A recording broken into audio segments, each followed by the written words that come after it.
Most guys think approaching someone attractive is about confidence. It's not. It's about what happens in the few seconds before you speak, because that's where most men lose. Not when they get rejected, not when they say the wrong thing. Before any of that, they see someone they want to talk to, and instantly their brain starts buying time. Maybe later. Maybe she's busy.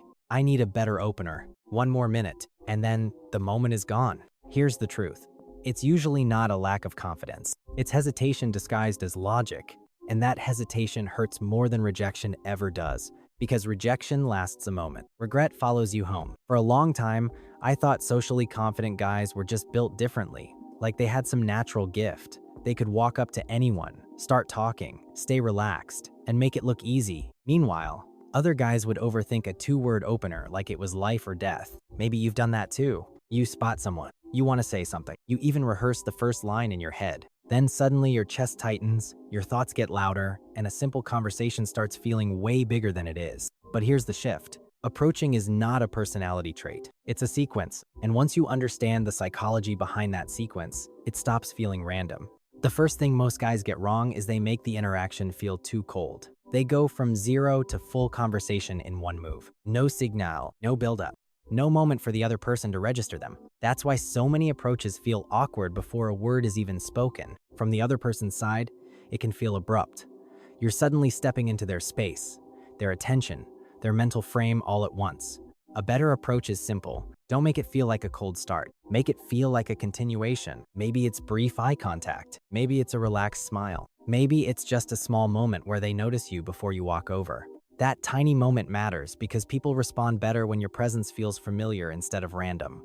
Not familiar like they know you, just familiar enough that you don't feel jarring. That's why socially skilled men often seem calmer, not because they feel no nerves, because they know how to enter the moment without crashing into it. Then comes the next mistake. Once the conversation starts, most guys try too hard to look unaffected. They want to seem smooth, fully confident, fully in control. So they hide every trace of nervousness. And that usually makes them come off stiff, because now they're not just talking, they're performing. They're monitoring their voice, their face, their words, their timing, and that mental overload kills presence. Here's the truth. A little nervousness is not the problem. Trying too hard to hide it is. Sometimes the most attractive thing you can do is be just honest enough to sound real. No dramatic, not insecure, just real. Something like, I almost didn't come say hi, or I was debating whether to walk over. That works because it lowers the pressure instantly. It tells the other person this is a real interaction, not some rehearsed routine, and people relax around what feels real. That leads to the next shift. Stop trying to be impressive.